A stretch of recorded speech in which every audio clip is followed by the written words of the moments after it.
ధర్మాన మండలంలో ఈ సదస్సు ఏర్పాటు చేసుకోవడం చాలా సంతోషకరమైన విషయం. ఇప్పటికీ 8 మండలాల్లో మనం ఈ అవగాహన సదస్సులు పూర్తి చేసుకుంటూ వచ్చాము. మీ అందరికీ తెలుసు, మన 2 సంవత్సరాల కాలంలో ప్రజా సంక్షేమం కోసం చాలా కార్యక్రమాలు తీసుకురావడం జరిగింది. ఈ మధ్య కాలంలో కూడా మనం ప్రజాపాలన గ్రామ సభలు పెట్టుకున్నాం, కొత్త రేషన్ కార్డుల కోసం దరఖాస్తులు తీసుకున్నాం. అందులో కొన్ని శాంక్షన్ అయినాయి, ఇంకొన్ని మంజూరు దశలో ఉన్నాయి. అదేవిధంగా ఇందిరమ్మ ఇళ్ళు కూడా మండలానికి ఒక గ్రామం పైలట్గా తీసుకొని మంజూరు ఇవ్వడం జరిగింది. మిగతా గ్రామాలన్నింటిలో కూడా ఇప్పుడు వెరిఫికేషన్ అనేది జరుగుతూ ఉంది. వీటి ధాన్యం పండించిన రైతుల కోసం మనం ఈ బోనస్ 500 రూపాయల బోనస్ కూడా మనం ఇచ్చుకున్నాం. ఇప్పుడు మనం రేషన్ షాపుల ద్వారా రేషన్ కార్డులు ఉన్న ప్రతి కుటుంబానికి కూడా సన్న బియ్యం అనేది పంపిణీ చేయడం జరిగింది. అంటే అది ఒక ఆస్తే కాదు, భూమితో మనకందరికీ చాలా అనుబంధం అనేది ఉంటుంది. ఎందుకంటే చాలా వరకు భూమి మన తాత ముత్తాతలు, అంతకుముందు వాళ్ళ తాతలు ముత్తాతల నుంచి చాలా కుటుంబాలు భూమిని అనుభవిస్తూ వస్తూ ఉంటాయి. కాబట్టి దాని నుంచి ఒక ఆదాయం వస్తుందనో లేకపోతే దాన్ని సాగు చేసి పంట వేసుకుందామనే కాకుండా భూమితో ఒక అనుబంధం అనేది ఉంటుంది. అలాంటి భూమికి హక్కులు లేకపోతే, అంటే మన భూమి మనకి ఎంత ఉండాలి అనేది అంత ఉండకుండా, కరెక్ట్గా రికార్డులకు ఎక్కకుండా, రేపు ముందు మనం ఏదైనా భూమికి సంబంధించిన లావాదేవీలు చేయాలన్నా కూడా దానికి వీలు లేకుండా ఉంటే అది చాలా బాధాకరమైన విషయం.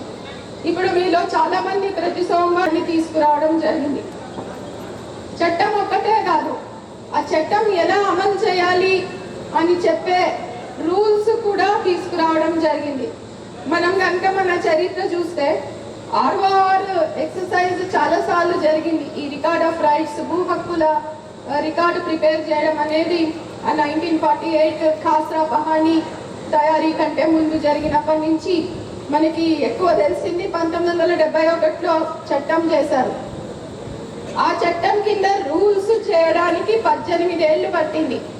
అంటే 71లో చట్టం చేస్తే 89లో దాని కింద రూల్స్ చేయడం జరిగింది. దాంతో చూసుకుంటే మనకి తర్వాత ధరణి చట్టం వచ్చింది 2020లో. ఆ చట్టం కింద రూల్సే రాలేదు, ఓన్లీ చట్టం వచ్చింది.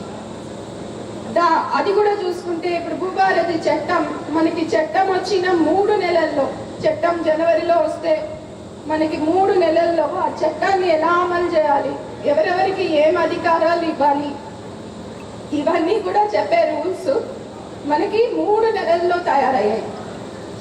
మన ఏప్రిల్ 14వ తారీఖు అంబేద్కర్ గారి బర్త్డే సందర్భంగా, జయంతి సందర్భంగా మనకి ఈ చట్టం కానీ ఈ రూల్స్ కానీ అమల్లోకి రావడం జరిగింది. ప్రజలకు ఈ కార్యక్రమం చేరవేసే అవసరం ఉన్నది.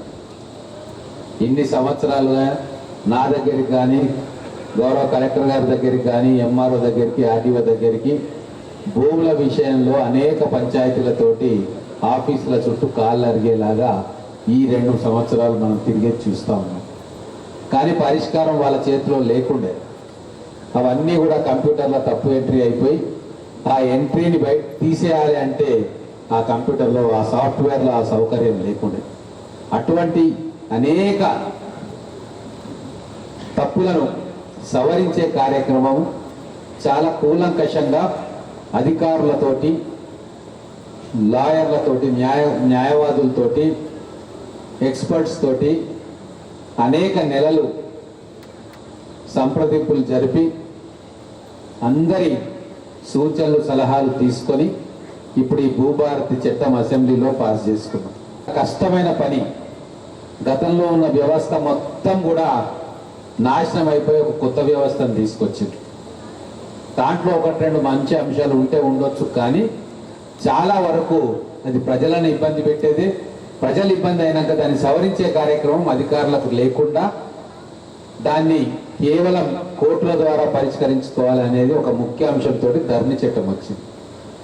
కాబట్టి మా గౌరవ ముఖ్యమంత్రి గారు గౌరవ రెవెన్యూ శాఖ మంత్రి గారు, అలాగే సీనియర్ ఐఏఎస్ ఆఫీసర్లు, గతంలో ఈ చట్టం కోసం పనిచేసిన వ్యక్తులు, సాఫ్ట్వేర్ నిపుణులు అందరితోటి కూడి రకరకాల పద్ధతుల్లో ఎన్నో గంటలు శ్రమిస్తే ఇప్పుడు ఈ భూభారతి చట్టం మన ముందుకు వస్తాం. ఏమాత్రం పొరపాటు జరిగినా కూడా అక్కడికక్కడనే తహసీల్దార్ గారి కార్యాలయంలోనే 90% అవి పరిష్కారం అవుతాయి. అక్కడ కాకుంటే ఆర్టీఓ గారి దగ్గర అవుతాయి, అక్కడ కాకుంటే కలెక్టర్ గారి దగ్గర ఫైనల్ 99% అక్కడే పరిష్కారం అయిపోతాయి.